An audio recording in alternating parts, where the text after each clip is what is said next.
Are you a painter who's looking to sharpen your skills by learning from the best but most ruthless teacher there is out there? Are you ready to brave the fickle weather, that is unless you live in San Diego, ignore the awkward stares of people as they gawk at you while you're trying to finish your masterpiece before the light changes? Are you ready to commit to one of the hardest but most rewarding habits you can develop as an artist? Painting in plein air? If you are, then you'll want to tune into this week's...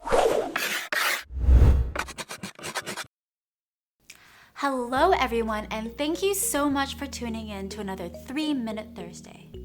And welcome to my channel, the go-to place for digital and fine artists of all levels who want to build confidence in landscape painting with the proper fundamentals. In today's video, we're going to be going over what my gouache setup looks like. If you are a beginner in gouache looking to take this medium out in plein air, then this video is for you. In my opinion, gouache is a great medium to take outside because for one, it dries fast, so you don't have to worry about your paintings getting damaged. And two, it is water soluble, so you can reactivate your paints and make changes on your painting later if you wanted to. And three, it really doesn't require that much equipment, depending on how much of a minimalist you want to be. So let's put on the timer for 3 minutes, and I'm going to give you the Spark Notes version of all the essentials that you need for going out to plein air paint in gouache.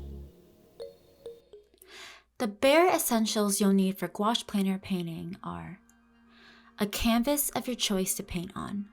Here I have fluid Coldpress watercolor paper block, water and a water cup, a palette, paints of your choice, brushes, in this case I only bring 2 with me, a cloth towel or paper towels to wipe your brushes on, and a pen of your choice for sketching. You'll also need a spray bottle, which will come in handy when your paints dry in hot weather. Artist tape can also be handy for taping your paper to a surface for painting. And you might want to wear some gloves if you don't want to get your hands dirty. Some other additional supplies you can bring are a chair for sitting, some clamps in case it gets windy, some plastic bags to carry trash, artist tape, and some S-carabiners for hooking things like pencil pouches and other miscellaneous items. You can also bring a Pochade box and tripod of your choice, but honestly, I painted for years without a tripod or box, and it worked fine.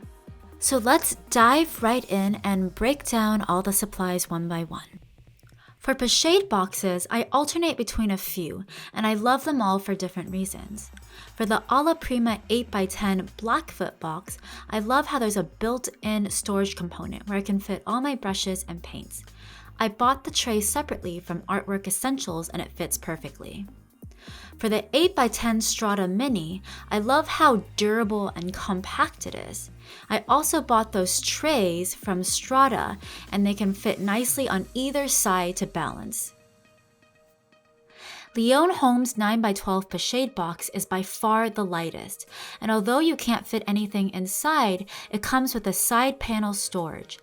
I also screwed in 2 screws on the right-hand side to hang a pencil pouch of paints. Tad Retz's box on the bottom is also relatively light, and I love how I can store all my paints and brushes within the box, and it comes with leather brush holders on the side. For tripods, I have a Zome Q666 that can reach a max height of 62.2 inches and weighs about 3.7 pounds. However, this latest tripod I got, the Suray Travelers 5 Series tripod, is made of aluminum, can reach a max height of 43.3 inches, and weighs only 2.3 pounds. My favorite palette to use is the 8.5 by 7 inch Masterson Sta Wet palette. It comes with acrylic paper and a sponge, but I now skip the paper and just put my paints directly on the moist sponge to keep paints from drying. Another popular option is the Martin Universal Design Watercolor Palette, which I use more in studio for demoing because I don't prefer to keep my paints in wells and mix on a plastic surface. For canvases, I like using fluid cold press watercolor paper blocks. You can rip out individual sheets and tape the paper onto a surface with artist tape. They come in many different sizes from 4 to 6 inches all the way up to 18 by 24 inches. I also like to buy large 20 by 30 inch Crescent Coldpress Illustration Boards of 1/8 of an inch thickness and cut them up into different size canvases myself with a cutting board and razor. It takes a bit of time, but at the end, you maybe have 15 to 20 different sized canvases you can choose from, depending on what sizes you cut. This is how I cut my canvases for my 2 by 2 inch mini thumbnail paintings. For brushes, I always only bring 2 brushes with me when I paint, the 1-inch flat brush and the size 12 round brush.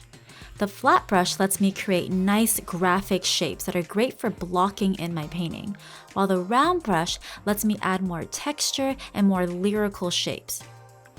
The 2 brushes together lets me create a variety of mark making, and for plein air, that's really all I need. For water cups, I like to use the Faber-Castell compressible water cup because it is compact and easy to clean and easy to store. I also like to use cloth towels instead of paper towels because I can rewash them and reuse them and be more environmentally friendly. Now for paints, I like to use Winsor & Newton Designer's Gouache. And this might be my expanded palette for in studio, but I would never bring all these colors outside because it's just too cumbersome to carry. So my stripped down palette would be this: permanent white, lemon yellow, yellow ochre, alizarin crimson, and ultramarine. Now if I wanted to be even more minimalist, I would take out the yellow ochre because I know I can mix all my earth tones from these 3 primary colors. Now if that's too daunting, you can add warmer and cooler versions of the primaries yellow, red, and blue. Expanding your palette to the warm and cool versions of the primaries will give you more color mixing options. Now in terms of packing, I like to pack as many of my supplies in one area as possible to consolidate because I don't like looking for all my different supplies in different areas. If your box doesn't allow you to do that, you can pack most everything in a pencil pouch so you know where everything is. Another tip is to tape your paper ahead of time so that you can just slide your board into your box and be ready to paint when the time comes. Now in terms of backpacks, I have gone through a lot of different ones, and my recommendation is to find one that is comfortable on your back and can fit all your supplies generously.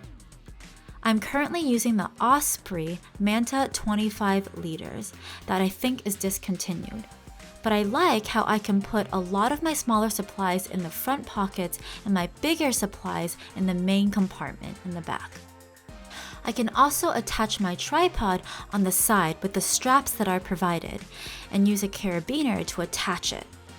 That way, it doesn't take up space inside the backpack and is still really lightweight, which I really like. I can tighten the straps and adjust accordingly. I can fit my water bottle on the other side that I mainly use for painting. And if your backpack comes with a water pack, that's a plus. Now, one last tip I have is to bring an Allen wrench with you to be able to tighten the plate on your box. Sometimes it will get loose and it causes the box to droop down on the tripod, which you don't want because you want it to be secure and not move when you're painting. And one last thing, don't forget your sunscreen and some hand wipes to wipe off that paint. And here I am on location at Cuvier Park with my setup. I have my Pochade box here attached to my Suray tripod. And here I'm just gonna take my water cup and I'm going to clamp it here because I'm a lefties on the left side.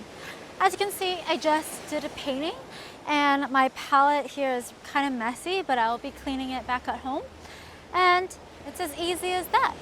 So I hope you go out and try your first gouache plein air painting very soon.